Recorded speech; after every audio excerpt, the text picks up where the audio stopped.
Hi everybody, Adrianne Wagner here, a grief counselor and author of A Mother's Hidden Grief, Learning to Manage the Pain of Baby Loss and Support Your Children.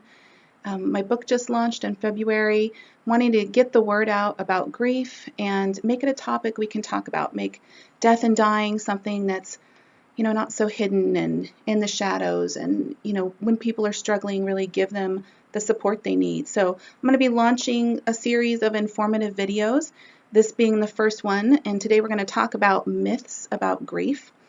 And all this information is in my book, A Mother's Hidden Grief. Myths about grief. Grief itself is really, you start to develop what you learn about grief and death and dying from a really young age. You have preconceived ideas and perspectives that are created in your family, modeled by those around you. So you learn from a really young age. So the first myth I want to talk about today is that grief has stages, right? Everybody's heard this.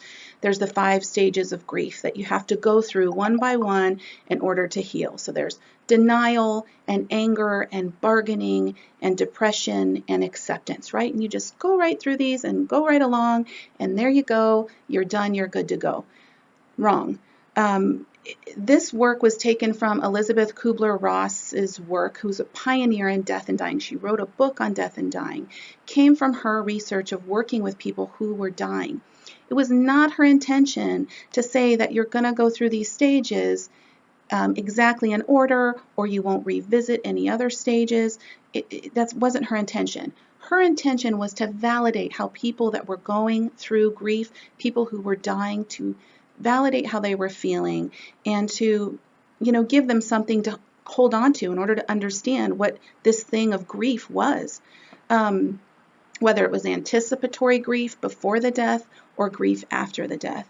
So there aren't linear stages. It's more like a path with intersecting roads. And I have a map that I had created that kind of explains that, and I'll post that along with this video so you can get a clearer picture.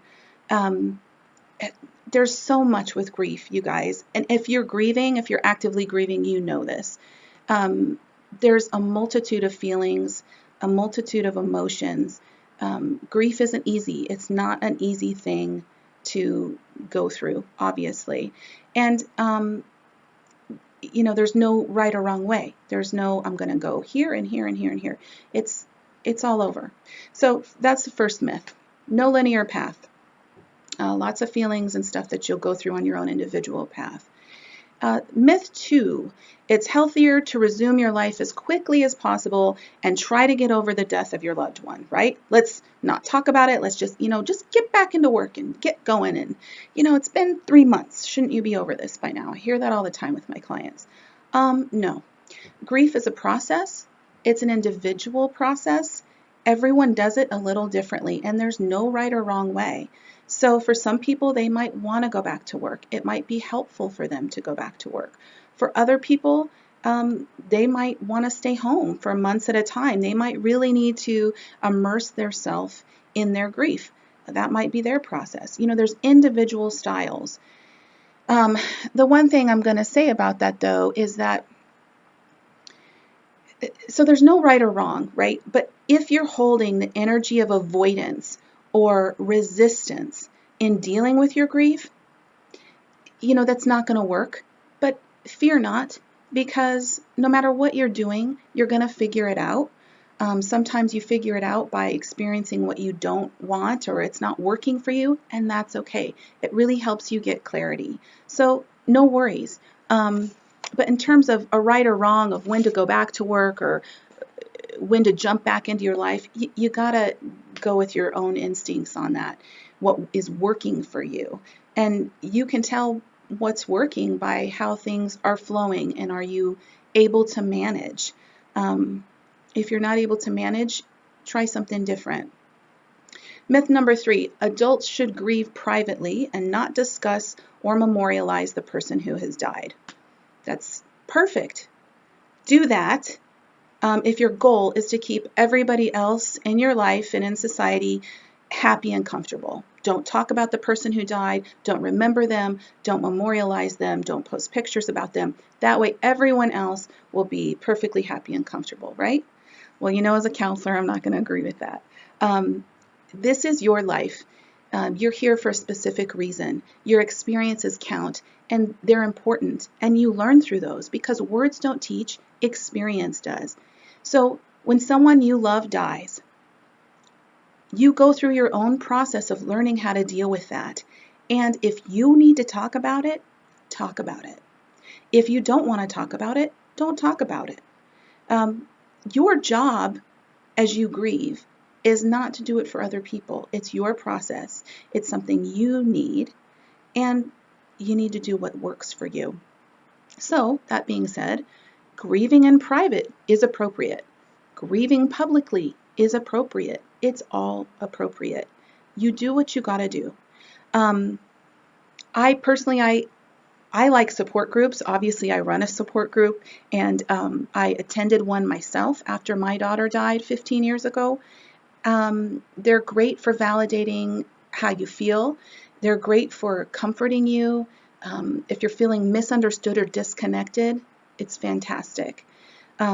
So I would encourage you to find a support group related to your topic where you can connect with other people and get some support in that way. The other great thing, if you are a person that grieves openly, I tend to be a person like that. The great thing about it, you might think, oh, I'm putting my pain on other people, and that's not your responsibility.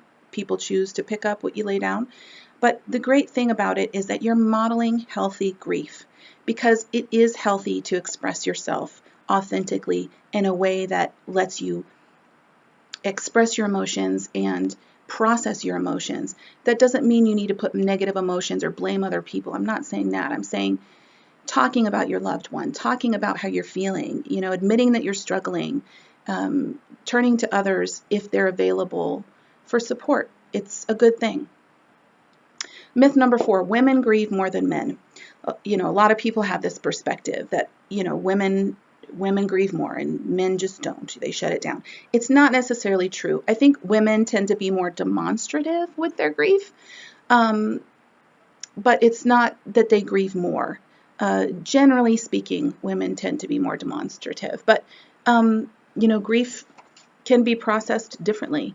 Some people process grief physically. Some people process it cognitively, emotionally, behaviorally, spiritually. So there's all these ways that people process. I do discuss it in chapter 10 of my book, The Different Styles of Grieving. It's in chapter 10.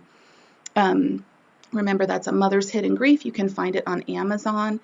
And I think I'm going to stop there for today. These are really the main myths. Hey, if you have any questions about grief or about, if you're doing it the right way, it's all the right way. Okay. Everybody's doing okay. Post a question. Hit me up. I'm happy to answer questions. I'm happy to respond to comments. My goal here, again, is just to get the word out about grief and that it's a part of being human.